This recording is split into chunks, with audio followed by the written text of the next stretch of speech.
The dream of an 82-0 season is still alive and well in Cleveland. We had 4 games in the NBA tonight to go through on a Saturday night, and we start in Cleveland, where the Cavs got their biggest test yet. It was the second night of a back-to-back for both the Cavs and the Nets. Cleveland leads the league in three-point percentage. And right away tonight, they waste no time. Mobley with a 3, now it's Spida Mitchell for 3. Moments later, more of the same from Donovan Mitchell. This team has been so good in the first half of games. Very next possession, more of the same. Mitchell pulls it back for 3. Cleveland up early, and the story in this one, Evan Mobley and his continued growth as a player. The first quarter in this one, it felt like the Cavs were going to run away again on the road to 11-0 and more from Spida. Second quarter and more from their unicorn. Check out the moves from Mobley, Euro stepping inside. Cleveland up by 10 and in cruise control. Now it's their defense's turn. Caris LeVert, the former net, the steal and the slam.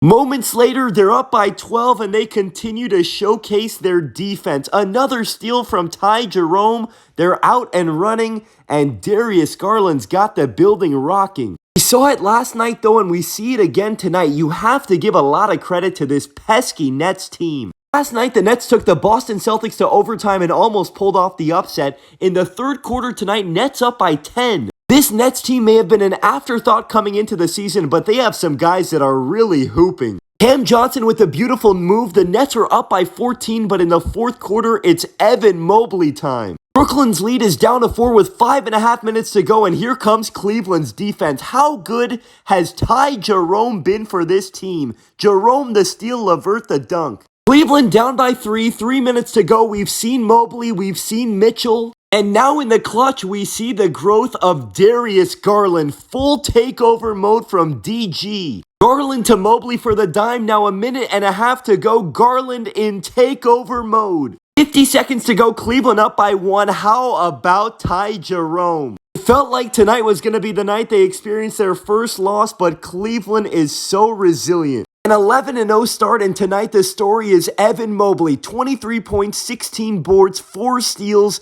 doing it all. Cleveland's next game will be against the Bulls. Speaking of the Bulls, they were in Atlanta tonight, and the Hawks off to a great start. Trey the lob to Okongwu. Now nobody picks up Trey in transition. That's a bad idea. Bulls came in losers of 4 in a row, and in this first half, it looked like nothing was going to change. Trey again from the logo. They're up 15. Early in the third quarter, here comes the number 1 overall pick, Zachary Risachet for 3. Atlanta continuing to look great in the third. Daniels pokes it away from Zach LaVine, and then the lob to Risachet. But in the fourth quarter, you have to give this Bulls team credit. They did not quit tonight. Kobe White to the rim and one. It's a 1-point game. And now some words I never thought I would say this season. Here come the Bulls. Patrick Williams the steal and Patrick Williams the layup. Bulls up by 5 late in the fourth, and more from the Bulls defense. Kobe the steal up ahead to Ayo. The Bulls bounce back in the fourth. The Bulls snapped a 4-game skid in Atlanta. Zach LaVine's first game back, and now they'll deal with the Cavs on Monday.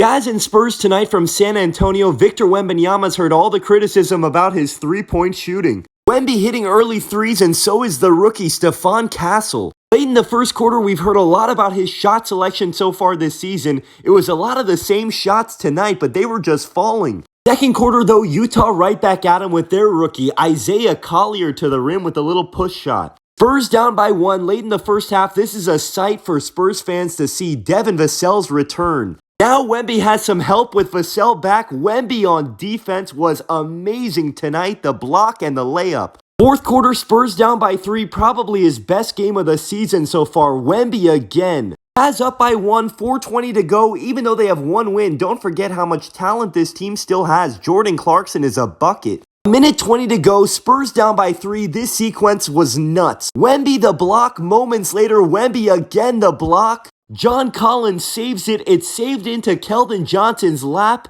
and Stephon Castle's got a dunk. But on the other end, 1-point Jazz lead, looking to put this game away, and Colin Sexton, what a difficult step-back 3. Victor did his part tonight, 24-16, 7 blocks, and 6 of 9 from 3. But the Utah Jazz come away victorious. Last but not least, Clippers back at home in the Intuit Dome, and Norman Powell back to doing his thing, a 4-point play to start it. Clippers coming in winners of 3 in a row. They won in Sacramento last night. Norman Powell starting the party and into it. Clippers up by 8 midway through the second quarter. First half looking like all Clippers. KPJ for 3. Now it's Norman Powell the rebound, and Norman Powell off to the races, averaging 25 points a game this year. End of the third quarter, Clippers up by 8. James Harden, the patented step back 3. Felt like the Clippers had this one under control, but now it's starting to feel like deja vu all over again. We've seen them blow so many leads already. The Raptors cut the lead down to 2 all of a sudden, and next possession, it's Emmanuel quickly in his first game back,